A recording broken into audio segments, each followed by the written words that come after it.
অভয়াশ্রম গড়ে তুলি, দেশি মাছে দেশ ভরি। এই প্রতিপাদ্যে নেত্রকোনার দুর্গাপুরে উপজেলা প্রশাসন ও মৎস্য অধিদপ্তরের আয়োজনে জাতীয় মৎস্য সপ্তাহ ২০২৫ পালিত হয়েছে।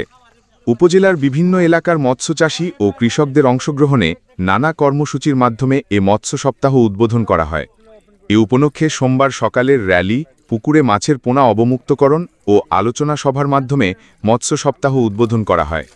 পরবর্তীতে উপজেলা পরিষদ মিলনায়তন সমাজসেবা অফিসার মাসুল তালুকদারের সঞ্চালনায় উপজেলা নির্বাহী অফিসার আফরোজা আফসানার সভাপতিত্বে অন্যদের মধ্যে বক্তব্য রাখেন মৎস্য অফিসার শিরিন সুলতানা, উপজেলা বিএনপির সাবেক সভাপতি এম এ জিন্না, সাবেক সিনিয়র যুগ্ম আহ্বায়ক এম রফিকুল ইসলাম, বীর মুক্তিযোদ্ধা সোহরাব হোসেন তালুকদার, দুর্গাপুর থানার OC Mahmudul Hasan, press club সভাপতি তোবারক হোসেন খোকন, সাংবাদিক সমিতির সভাপতি দিলওয়ার হোসেন তালুকদার, বিভিন্ন রাজনৈতিক দলের প্রধানগণ, স্থানীয় মৎস্যচাষীগণ।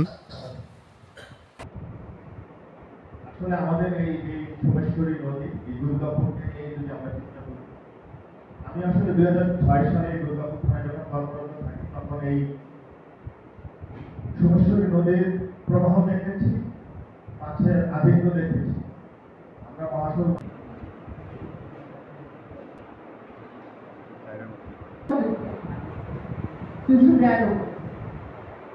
এর ভিতরে যদি ৬টি নদী থাকে, ৪,০০০-এর উপরে যদি পুকুর থাকে, ওই সঙ্গে কিন্তু আমরা দেশি মাছটাই খুঁজি। তা আমার মনে হয় এখন যে আমাদের সময়, ওই যে কালের প্রবাহের কথা বললেন যে আজ থেকে ২০ বছর ১৯৭২ সাল বা ওই সময় মাছের